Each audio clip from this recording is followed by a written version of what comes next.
We're presented by WinBet. Betting is a team sport, but together at WinBet. Eric Allen here at One Jets Drive, joined by the National Football League's Vice President of Broadcast Planning. That is the one, the only, Mike North. How good does it feel to finally put the 2023 NFL schedule to bed? Certainly glad it's over. It was a bit of a death march there down the stretch, but look, really happy with how it came out. Still kind of bracing for reactions today and tomorrow. The teams all got their schedules on Wednesday. The network partners got them Thursday morning. Most of the reaction was as expected, mostly positive, but look, the only reactions that matter are the fans. So let's see what happens on Thursday night when everybody gets their schedules and gets a chance to look at them. On a day like today, you only see your own schedule. Then tomorrow you see everybody else's. And that's when, hey, wait a minute, I thought I was good, but now I'm not as good as I thought I was. That's when the phone starts ringing. So still bracing for some feedback for the next 24 hours or so. Mike, at this point last year, we talked about it, and you said you have to earn your way into prime time. How did the New York Jets earn their way into prime time in 2023? 5 primetime games plus the NFL's first ever Black Friday game. Yeah, look, that was a good football team last year. I know the maybe quarterback play was disappointing, but rookie of the year? I mean, it's a good football team. You certainly were going to find yourselves on national television quite a bit anyway. You just think about the schedule that you had, whether it was Philadelphia or Kansas City or any of the division opponents. Trading for a 4-time NFL MVP, future first ballot Hall of Famer. That's another way to find yourself on the national television schedule. So, look, the Jets were going to be well represented in national windows. Obviously, signing Rodgers kind of upped the ante a little bit and maybe went from, let's say, 2 or 3 to closer to 5 or 6. And then you throw in some 425 doubleheader games on Sunday afternoon. And, yeah, there's going to be a lot of Jets on national television. Please be good. So what was the Jets watch specifically like for you, a man in your position, as far as they're tracking Aaron Rodgers throughout the offseason, as I'm sure you guys were, because you have to put that schedule together. And on March 15th, what clicks maybe as far as the communications internally for you guys when he gets on the Pat McAfee show and says, my intention is to play in the National Football League in 2023, and it's to play with the Jets? Yeah, that day was, hey, why don't we stop the computers for just a couple of minutes and all talk to each other? Like we said, some of these 272 assets were worth, this much. And if Aaron Rodgers is your quarterback, those assets might be worth this much. And certainly if you're going to play against Kansas City, and we were lucky enough to get ourselves, another Mahomes Rodgers game since we lost it, right, when he had COVID last year or 2 years ago. It's good to it was good for us to be able to take a moment, stop, reevaluate.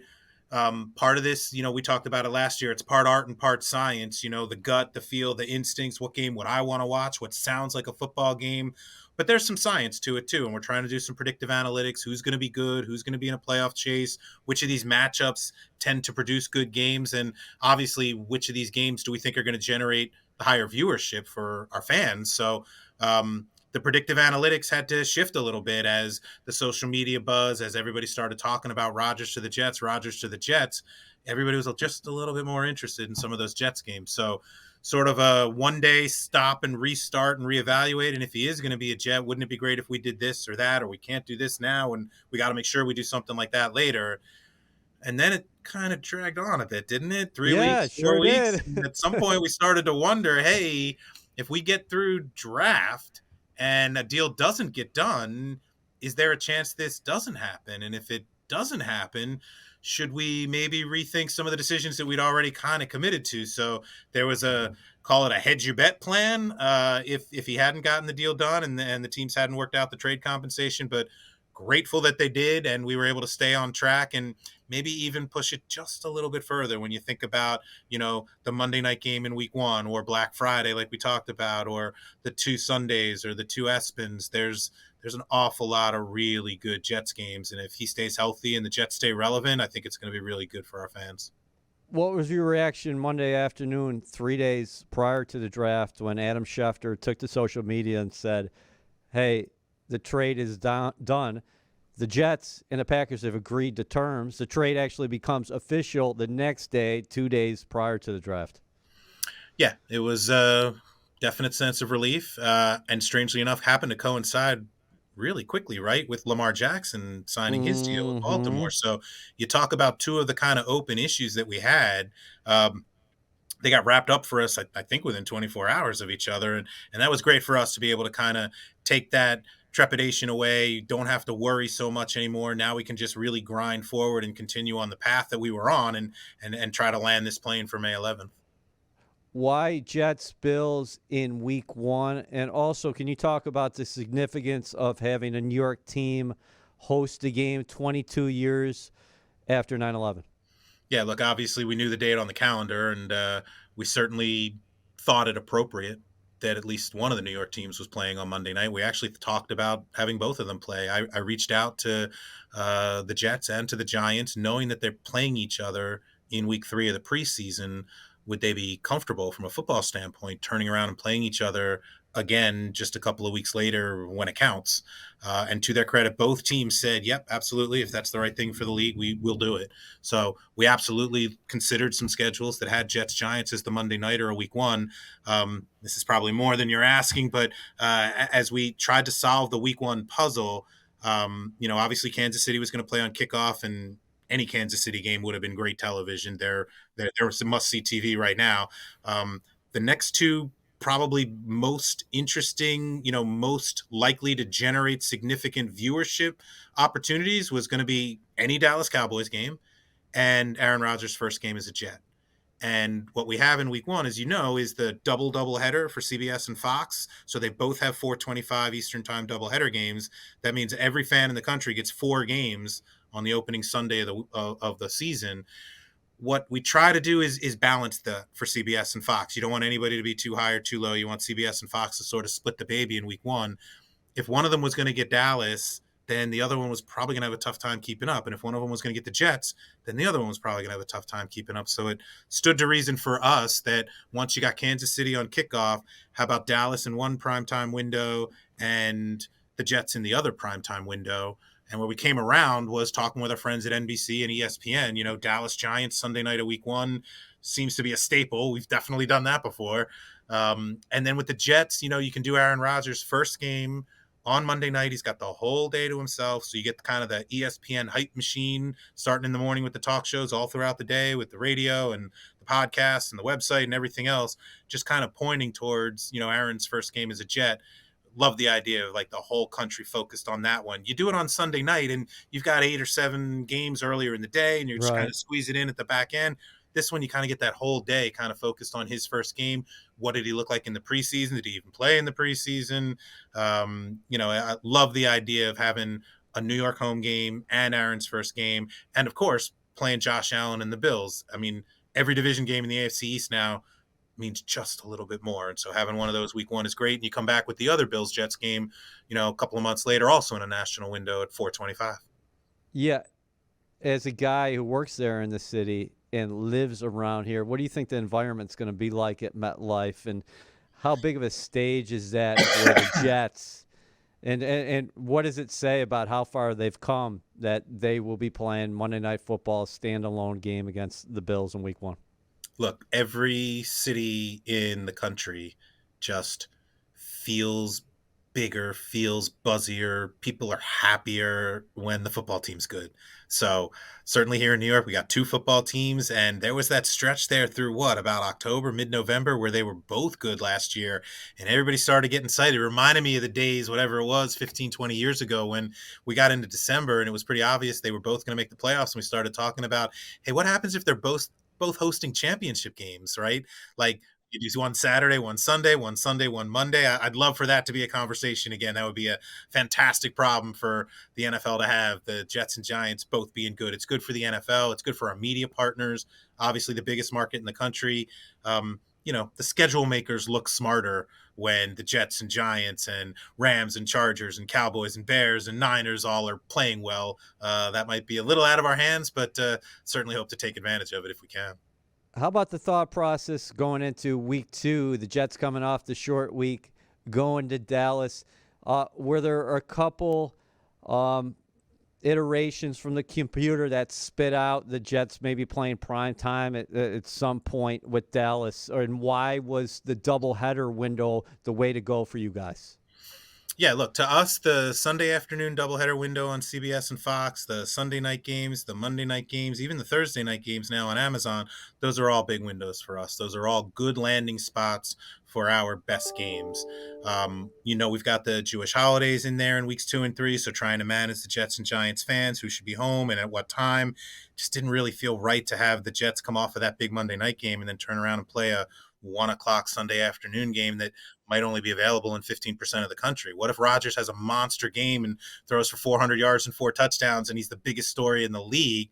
And then you turn around in week 2 and you don't get to tell that story because there's 8 other games going on at the same time. So thinking about how to, manage the stadium, manage the fans, manage the television partners. And look, certainly his first couple of games are going to be unbelievably interesting. Everybody's going to tune in for week 1, and then week 2, can he keep it going? Can he rebound? Like, it all depends on what he does in week 1. So finding a national television home for that one as well. That Jets Dallas game was at the top of our friends at CBS's wish list, and they were really happy to get it. Any thought at all as far as the Jets on Thanksgiving or even that first Black Friday slot? Yeah, certainly thought about Thanksgiving. Couldn't do Black Friday relative to the Cowboys always playing on Thursday, but definitely. Oh, that's right. Yeah, definitely looked at schedules where the Jets were at the Cowboys on Thanksgiving. Look, Thanksgiving for a dozen years now has always been that Cowboys 4:30 Eastern time Thanksgiving game, almost universally our most watched game of the season. It's just become a tradition. That's what we all do. And you, me, and 9 friends could probably go play Dallas that day, and 20 million people will watch.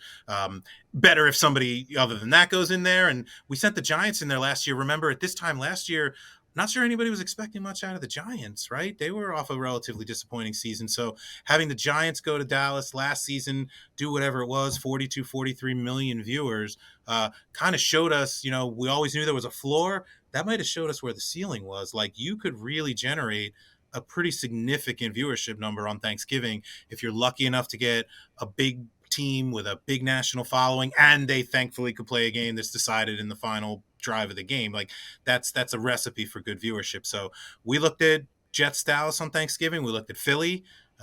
Didn't really want to send New York back there again. I'm not sure Mr. Mara would have loved that. We talked about the Rams. We talked about Seattle. Obviously landed on Washington. Just felt like that Jets Dallas game could have a home where it could generate maybe a higher ceiling than taking Thanksgiving from here to here, as opposed to taking a Sunday afternoon window from here to here. So that's sort of how we ended up kind of deploying it that way. But we looked at schedules where the Jets Cowboys game was Sunday night, was Monday night, was Thanksgiving, was a Fox doubleheader, was a CBS doubleheader. It was one of those kind of 5-tool utility players. It could have gone anywhere. Speaking of appealing, what about the Jets matchup with the defending Super Bowl champion Kansas City Chiefs in Week 4? In your mind, was that always the spot for it, Sunday Night Football? And what are your thoughts on Rodgers and Patrick Mahomes going toe-to-toe, potentially for the first time in their careers? Because there's been a couple things that have happened before where they weren't on the field playing against each other. We might see that for the very first time at MetLife Stadium. Well, we better. Yeah, look, that week 4, that sort of last Sunday in September has kind of just strangely evolved into this, whoops, did I lose you? No, I'm here. Oh, hang on, my computer's turning off. Give me a second, I lost my picture. 2 seconds here, sorry. 20. I'm still here. And there we go. Hi, good to see you again. Okay, I can ask you it again. Go ahead. What about Week 4 and that enticing matchup between the Jets and the Kansas City Chiefs? In your mind, was that always going to go towards the spotlight that is Sunday Night Football? Yeah, again, it's one of those 5-tool utility players. It could have gone anywhere, and was certainly considered it in a lot of other places. But that was definitely a game that needed to find a home somewhere on the primetime schedule. And these last couple of years, strangely, I'm not sure it was intentional, but it's kind of like developed that way, that final Sunday in September on NBC on Sunday Night Football. We've landed with a couple of really big games in there, and for whatever else NBC has going on, whether it's a college football game or a NASCAR race, or I think this year they've got the Ryder Cup. Like it just there's a promotional engine, a marketing opportunity around that final Sunday in September. And a couple of years ago, it was Tom Brady's return. We did Tampa Bay at New England, and they did that Adele song for the promo, which was pretty cool. And then last year, it was Mahomes again. It was Mahomes and Brady. It was KC Tampa. And just that sort of has become almost like a high watermark for us, an opportunity, that kind of fourth Sunday in September, that fourth Sunday of the season. And to see Kansas City Jets kind of land right in there felt like a really good opportunity. Again, you could have done it a little earlier, but you're getting into the Jewish holidays. You get a little later, and who knows, we might be up against the Yankees postseason game, which isn't really fair to the fan in New York. So you want to try to make sure that everybody can see all the good games.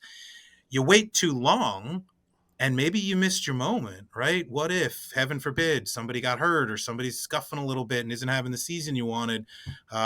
So you kind of try to guess, like we all do. It's May. None of us know what the season's going to develop in September, no less December. So that's sort of week 4. Hopefully all the storylines remain. And yeah, Mahomes and Rodgers on the same field together. Sounds like a football game I want to watch. The Jets' 2023 schedule is out now. See Aaron Rodgers and the Jets host some of the best in the National Football League, including Patrick Mahomes, Jalen Hurts, Josh Allen, and more. Lock in your tickets at nyjets.com/tickets. Those guys have combined for 6 NFL MVPs, 3 Super Bowl MVPs, and 3 championships. And they both figure to be in the running for another ring this year. That one is going to be a must-see. What about the back-to-back prime times for the Jets after the bye? You got the LA Chargers, Justin Herbert coming to MetLife, a Monday night special, and then the short week, the turnaround, and you have a Sunday night game in the Sin City. The Jets going to Vegas for the first time. Yeah, I can't tell you how many people have asked me, hey, can you tell me when that Jets Raiders game is? That's the one everybody's kind of got circled on their calendars. And, the fact that it falls in a primetime slot, man, let's make a weekend out of it. Maybe stay till Monday, call in sick. Love that idea. Look, those late games are an interesting challenge for us. As you know, we play the bulk of our games Sunday at 1:00, and you've got some of those late games. And if they're not the 4:25 doubleheader game on CBS or Fox, then they're either in a window with another doubleheader game. So you might have, Jets Vegas at 4:25 with, making it up, Cincinnati, Kansas City. Right. Then the Jets fans don't get to see that Bengals Chiefs game. On the alternative side, if you don't land at 4:25, you're going to land at 4:05, and then you're on the single header network. And then in New York, yes, you could see both, but you're competing with each other, and that's probably not good for either partner either. So trying to find that right landing spot for some of those Western games, now that those Western teams are so good, right? The Chargers, the Raiders, the Seahawks, the Niners, any of the New York teams, right? New York's going out to the Giants are going out to San Francisco. The Jets are going out to the Raiders. I mean, need to find good homes for those, and primetime does make a lot of sense. Is that huge for you guys from a league perspective, like you're talking about, the coast to coast? I mean, you got the LA market, New York market, and obviously there's our national brands, especially the Jets with Aaron Rodgers now at this point. And then the following week, Raiders, a historic franchise, paired up with the Jets and their future Hall of Fame quarterback, and a team that's on the rise. You mentioned before, a lot of young talent here, and Robert Saleh doing very good things here in his 3rd year. Yep. Love it. Love it. I mean, look, like I said, it makes the schedule makers look smart when, teams with national followings from major media markets, really big cities, are playing well and playing interesting and compelling, and, games with playoff implications down the stretch. We'll take all that we can. We root for all 32 equally, of course, here in the big, hallowed halls. But yeah, having the 2 New York teams competitive helps in a lot of ways, not just our national television partnerships, but also here in New York. You guys know, most weeks, if we're not as competitive as we've hoped, you're going to see Jets and Giants games both at 1:00, so that we can get that big Cincinnati, Kansas City, or Philly, Dallas game, or whatever it is, into the market at 4:25. Having more of those Giants and Jets games deployed across 4:25, Thursday nights, Sunday nights, Monday nights, should alleviate some of that 1:00 conflict between Jets and Giants games, so the fans in New York should be able to watch both teams every weekend. Why Black Friday for the NFL? Why was that a big step for the league? And also, can you talk about you guys selecting the Jets and the Dolphins, the two longtime division rivals, to go head to head? Yeah, look, Black Friday is going to be a first for us. Haven't done that before. Our friends at Amazon were really eager. Obviously it's a big retail day, and they are certainly a big retail partner. So that's sort of their Super Bowl. And if you think about everybody going to Amazon that day, and you put a little button right next to the checkout button, and like, hey, before you check out, click here. They're going to move that game in front of the paywall, so you don't need Amazon Prime. All you need is an internet connection, and everybody's going to be able to watch that game. It's a there's not a lot of windows where you could put an NFL game that we haven't already. So that was one of them. And that weekend is such a big sports weekend, right? We have such a big day on Thursday with 3 games on Thanksgiving. We always come back with what we hope is a really good doubleheader, a good Sunday night or a good Monday night. There's usually some really good college football on Saturday that weekend. So that Friday afternoon sort of felt like maybe an itch we could scratch, something for our fans to have a little opportunity to go watch another big game. And again, it's a game that otherwise would have been deployed on a Sunday afternoon. And you think about a Jets Dolphins game, the historic rivalry, and now with Rodgers and Tua, that's a game it feels like more people should be able to see, as opposed to in a 1 o'clock window and kind of landlocked if there's a Patriots game with it, or an Eagles game with it, or a Browns game with it. So getting that game into a national window, Black Friday is going to be really fun. I know Amazon's really excited about it, and wanted to kind of find that right sort of divisional game maybe in year one. Those games always matter no matter when we play them. We happen to have 3 divisional games on Thanksgiving Thursday this year, so come back with a 4th divisional game on Black Friday should make for a really fun couple of days. What about the Jets' final primetime game against the Cleveland Browns, that Thursday night affair? I wanted to ask you about 4 short weeks for the Jets. I think that would make you smile at this point, because I'm sure you've been dealing with this question from teams like Kansas City or the Packers for years. That's the price of being good now, right? The expectations. Now, you are going to have short weeks. Yeah, you're gonna have short weeks. You're gonna play in non-traditional windows. You're not gonna play Sunday afternoon at 1 o'clock year after year. And I don't think there's any Jets fan, certainly no Jets player or coach or owner, who's going to want to go back to that, because generally that's indicative of the success still to come. So the fact that the Jets were coming, they were getting better, they were right there last year. They're a good football team with a lot of good pieces. You add a 4-time MVP, you certainly are going to find yourself in more national television windows. The short week from Monday to Sunday, that happens all the time, right? We've been playing Monday Night Football for 50 years.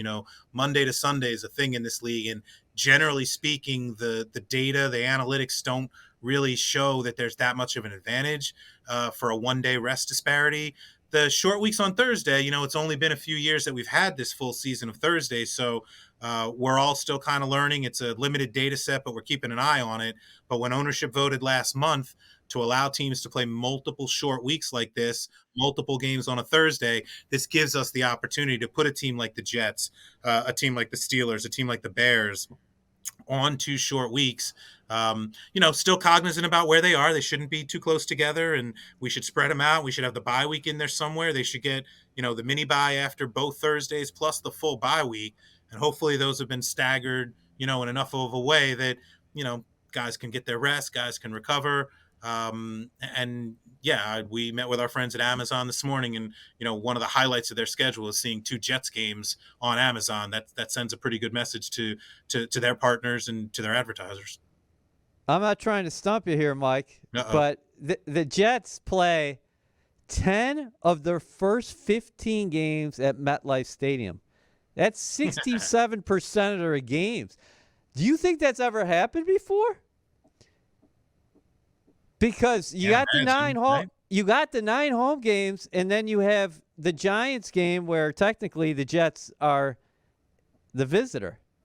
Yeah, I mean, can't think of another time. I mean, maybe the last time the Jets and Giants played each other, and it went that way for the Giants 4 years ago. But no, that's one of those quirks where people always talk about it's a rotational based schedule. So right now, Right. 14 of your 17 games for the next 24 years until we change something. So you know most of your games already, and it just so happens that we saw it last year where well, I think it was the NFC East. Like you end up pairing up with divisions that maybe might be a little down, and not that anybody fattens up on anybody in this league, but you know the rotation now. You might be running into this division when they're all really good and everybody's 500 or better. You might also be running into a division where everybody's kind of resetting and rebuilding. And the good news, at least, is that it's going to be the same for everybody in the division. So to the extent that the Jets are playing, this division or that division,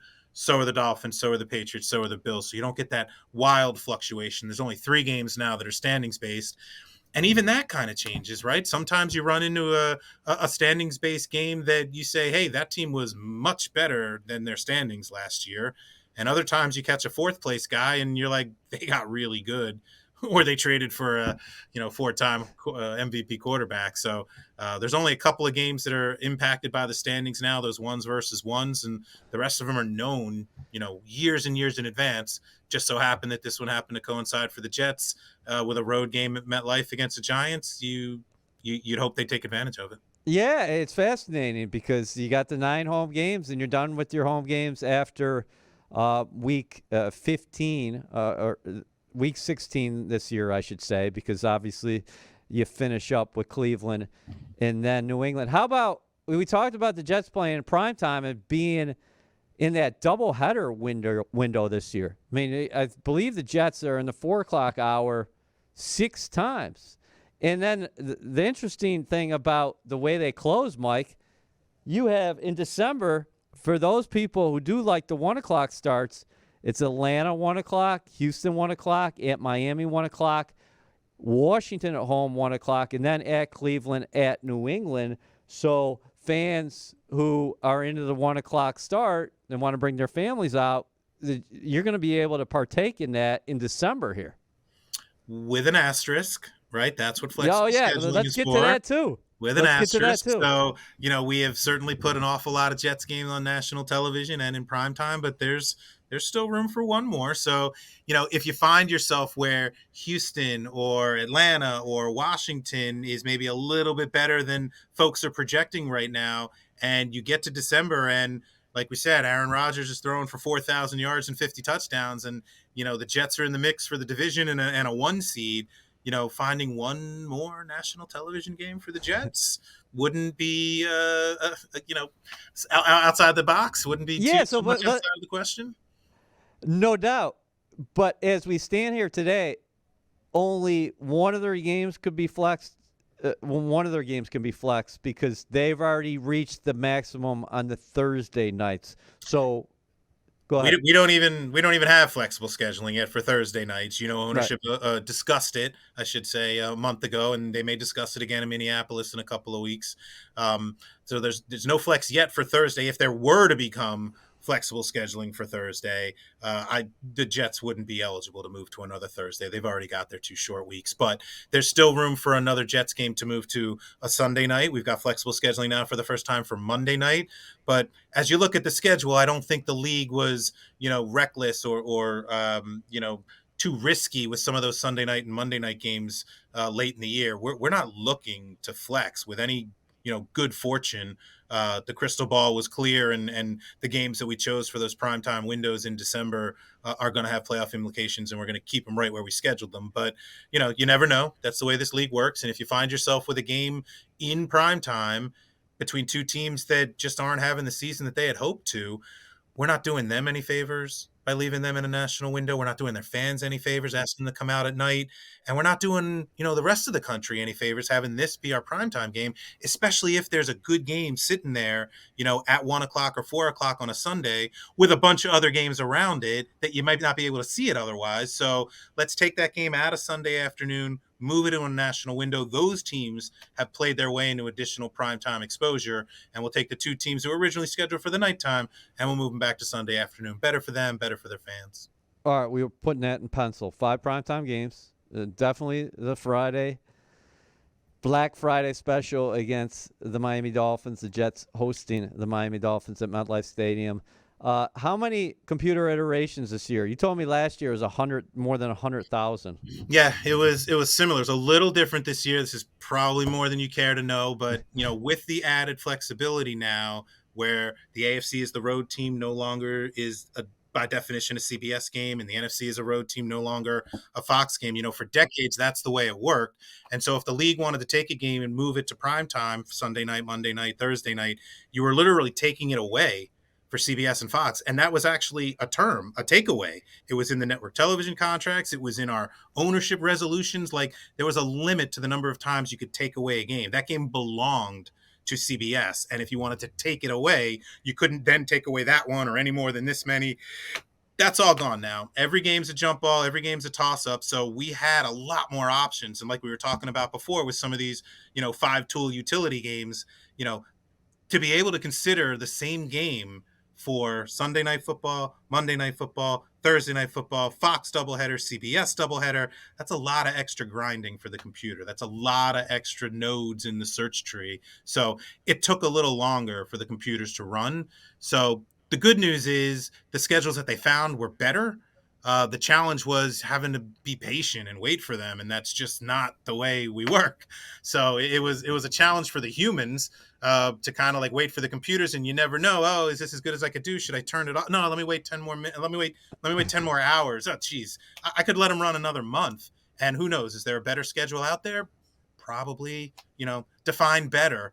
Take this 3-game road trip from this team and give it to that team, or take this short week for that team and put it on that team. Whatever it is that somebody likes or hates about this schedule, there's going to be something that they like or hate about the next iteration. So we could have gone another month. We could have kept grinding. We could have kept looking. Commissioner, to his credit, always challenging us. You never know when you're done. You never know if this is the best you could do. Hard for me to look him in the eye and tell him, with absolute certainty, this was the optimal schedule. But I know it was close. I know that, we hung it on the wall. We know it was the leader in the clubhouse. We threw really good, high-quality contender schedules at it. The difference this year is that those schedules looked really different. Most years you put a leader on the clubhouse, leader on the wall. Here's a contender. It's got all the same Sunday nights, all the same Monday nights, just moved a couple of Sunday afternoons in this 3-game road trip or that bye. This year, those finalists, as we got down near the end, they looked wildly different. We had different kickoff games. We had different Thanksgiving games. We had different Christmas games. It's really hard to compare two finalists when they look so very different. And at that point, it was really hard to say better or worse. It was really more like different flavors, chocolate or vanilla. You're going to like one. I'm going to like one. At the end of the day, only one vote matters. And that guy picked this one. And I think we made a real good choice. I do too. Most of the ice creams that went against the wall, that were thrown against the wall, did they have the Jets in week 1, no matter what was going on the wall? Yeah, they did. I mean, like we said as before, far as prime time. It was going to be hard to balance the Sunday afternoons between CBS and Fox in the double header if one of them had the Jets, because then the other guy can't compete with Aaron Rodgers' first game. Or if one of them had Dallas, the other guy can't compete with that. And to put the Dallas game and the Jets game both in the 425 window meant we as fans couldn't watch them both. You could flip back and forth, which is fun, but different. So we got real comfortable real quick. Kansas City for kickoff, Jets and Dallas Sunday night and Monday night, and then kind of looked at a bunch of different options in terms of which opponents, Sunday or Monday. And then as it trickled down through the rest of the schedule, if you use one of your Sunday nights here, you only get one more Sunday night. So if you're the Jets and you want to play that KC Jets game in week 4, should NBC be out of both of their Jets by the end of September? What if Rodgers is a great big story and the Jets are 8-2? NBC would love another shot at that. So trying to satisfy, our own personal preferences in terms of the flavor and the network partners' needs across all 17 weeks. And again, more than anything, competitive fairness. All those schedules that went up against the contender, the vast majority of them died for competitive issues, whether it was just that 3-game road trip is too onerous, or that's a Monday, Sunday, Thursday sequence for this team, or they've got to play a 3-game road trip. That happens, but that 3-game road trip happens to include a cross-country trip in it. Maybe that's not the way to do it. So most of the schedules, when they have to die, they die for team issues as opposed to for TV issues. You have strong relationships throughout the league. Inside this building. Depends. I'll let you know tomorrow. Inside this building. What was the reaction when you made the call here this week and you told the Jet staffers the schedule? What was the reaction? Yeah, the Jets call was one of those good ones. I tend to try to take the ones where I know somebody might be a little disappointed. I don't want anybody else on the team to get screamed at if at the end of the day I'm the guy pushing the button. So I'll take most of the calls where I'm bracing for somebody's negative reaction. Every now and then I like to take one where I know somebody's going to be happy. So really excited to call Jaime and Brian Mulligan and set it all up. And they knew a couple of things already. We started this breadcrumb approach, so they knew the Black Friday game.